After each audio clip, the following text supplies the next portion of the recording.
Do you enjoy being hot and sweating indoors? I didn't think so, neither do I. That's why it's important to understand that every air conditioning system requires regular maintenance to operate at peak efficiency, which means cooler air and less operating cost. Performing some of these very simple tasks could save you hundreds, if not even thousands of dollars.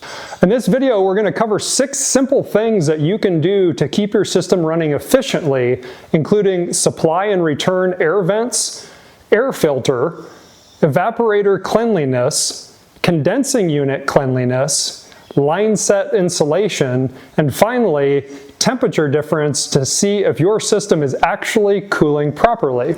And finally, as a bonus, if all of these 6 things check out, why is your system still not cooling efficiently, and what should you do? First, let's take 60 seconds in normal homeowner terms of how an air conditioning system works so that you can understand why these 6 things are so impactful to your cooling system. There are 5 main components, including the thermostat, the air handler or furnace fan, the evaporator sitting just above the air handler, commonly called the A-coil, the outside condensing unit, and the lines connecting them, referred to as a line set. The thermostat senses the temperature is above a set point, sends a signal to the system to cool. The system turns on the air handler fan and also turns on the condensing unit fan and compressor.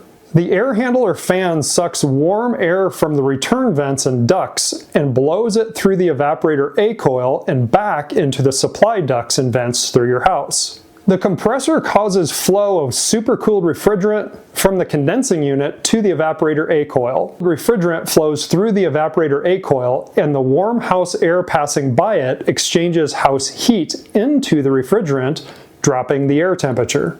The evaporator coil is very cold, causing moisture in the air to condense into a liquid, which is why you have condensate or water draining from it. The superheated refrigerant flows back to the condensing unit tubes and fins, acting like a radiator.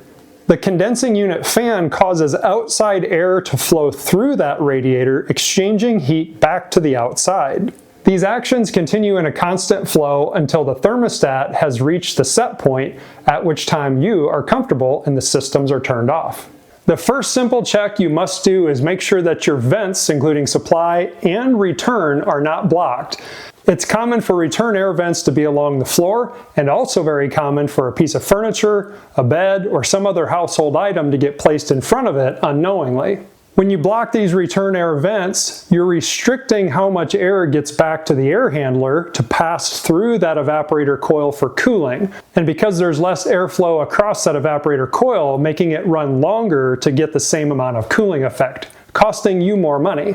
It's very similar if you had 10 straws in your mouth and you were trying to breathe through them and you blocked multiple off, you reduce that airflow and it's harder to breathe. The second simple thing you need to check is your system air filter. First, it's important that it's actually present, because if not, all that contaminant from your return air will flow up into that evaporator coil, blocking it. However, if you have a very dirty and restrictive air filter, that's going to prevent solid airflow from going through it and up through that evaporator coil, causing the system to work harder and run longer, costing more money. It's very much like the COVID era. Without a mask, you're not protected. With a mask, you're protected. With a mask that's dirty, it's not fun to breathe. The third item you need to check is your evaporator or A-coil cleanliness. Just like blocking a return air duct or a dirty air filter, blocking that A-coil doesn't let that air flow through to allow the heat exchange to happen and the cooling to occur, or can significantly reduce it. This again makes the system less efficient, run longer, costing you more money. While this is item number 3 on the list, it's typically the last one that I check because it's the most invasive and most challenging to get to. Systems that were made within the last 20 years typically have access panels on the side. You can always identify where your evaporator coil is by looking for the line set that's going into the ductwork just above your air handler. Those access panels have simple screws that can be removed so that you can visually look inside and see if there's hair, dust, dirt, and other buildup on that evaporator A-coil. Older systems like mine, which is about 25 years old, don't have an easily removable panel, but with a very modest priced inspection scope, you can typically get inside and see the condition of that evaporator coil without any type of disassembly. Here you can see with the system off and this one sensor removed, I can now place my inspection scope up inside. This very easily allows me to check the condition and the cleanliness of that evaporator A-coil. Real quick pause, if you're finding this content helpful, please hit the like button, drop a comment down below, let me know what you think of these simple tips. Also, any of the tools that I've been using, I'll throw links down in the description below just in case you want to check them out and see what it is that I am using in my own home. The fourth item on our list is checking the condensing unit cleanliness, in particular the fins on the outside of the system. This is without a doubt one of the most common losses of efficiency in an air conditioning system, also one of the easiest and cheapest for you to deal with as a homeowner. A condensing unit that has landscaping up around it, damage on the fins, or dirt and debris that's collected inside of those fins will make it significantly more inefficient.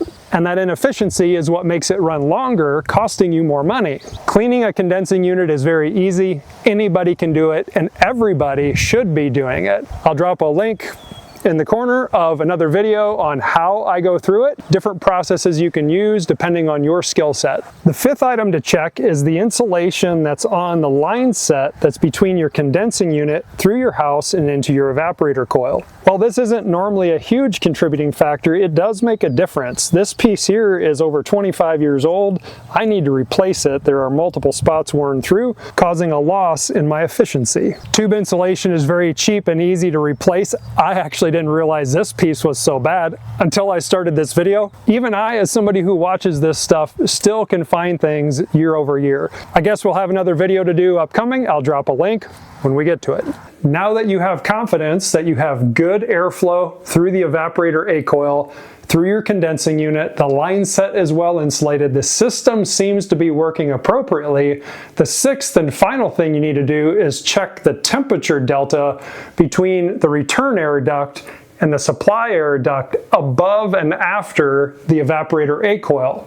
Now, in normal residential systems, it's common to have approximately a 20-degree Fahrenheit delta or differential between the return air duct and the supply air duct, plus or minus a couple degrees. Again, this is very simple to check for anyone with a simple thermometer to tell if your system is working like it normally should from a temperature delta perspective. To take accurate temperature readings, you need to place the thermometer into the ductwork, either at the filter housing or poke a small hole into the ductwork using either a drill or a hammer and a simple nail to put a hole that you can get that thermometer into. If you're like me and have an infrared temperature gun, I would actually recommend against using this. You need to be in the airstream with a simple thermometer to take temperature. This type of tool reading the exterior temperature of the ductwork doesn't give you an accurate temperature of the actual airstream. If your temperature delta is abnormally low, such as 10 degrees, you're going to need to call for some professional help. Your system is very likely low on refrigerant, or there's some other component that's preventing proper flow of the refrigerant between the evaporator and the condensing unit for the cooling to take place. Now, there's still ways to try to save money. When you make that phone call, make sure you do tell them what are the things you've already done so that when they come out, they don't have to recheck as many things. Also, a really valuable idea when you call to let them know what is the make and model of your air handler, and also the condensing unit, the make, model, and refrigerant type, so that when they come out, they can be prepared with the right tools and equipment. If you can prevent that service technician from needing to make an extra trip to the supply house because he came prepared, that can save him time and save you money. Now, finally, that bonus item I talked about. You've checked all 6 things and they're all good, including that temperature delta, which is so critical, and your system still won't keep up. It won't get to your cooling set point like you desire. What's wrong with it? There's a very good chance you're actually asking more than what your system is capable of. All cooling systems are rated in tons of capacity. I think mine outside is a 3-ton for my own home, and what that means is it has a limitation. If you asked me currently to go run a 5K at 18 minutes time, I'd tell you you're crazy. I'm not personally capable of that. I'm more like a 22, 23 minute kind of guy. Everything has a limitation. If it is abnormally hot outside, your house has poor insulation, there's significant amounts of leaks of air inside and outside, or you're letting a bunch of solar gain into your house through windows because you don't have any type of window treatments. Those things can all negatively impact the ability for your cooling system to keep up, depending on its capacity. In the absolute worst case, your system might be undersized, and I hope not for you, because you got what you got unless you replace it. If you're in this situation, my suggestion to you is this. First, evaluate the system on a normal cooling day. If it can keep up, it's probably adequately sized, and it's just an extreme issue on extreme cooling days. However, if it's a normal cooling day and the system still can't keep up, you really do need to call for professional help and understand why. And if it really is only a problem on those extreme cooling days, my suggestion, grab a cold drink, head to the swimming pool, head to the lake, enjoy yourself, and I promise when you come back in to that cooled space that you don't think is adequate, it's gonna feel really great. Before we wrap up, quick reminder, hit that like button, drop a comment, subscribe, I appreciate it. Also, links in the description below for any of the tools that I was using. Thank you very much for watching Learn from Dad. I'm James. We will see you in the next video. Stay curious.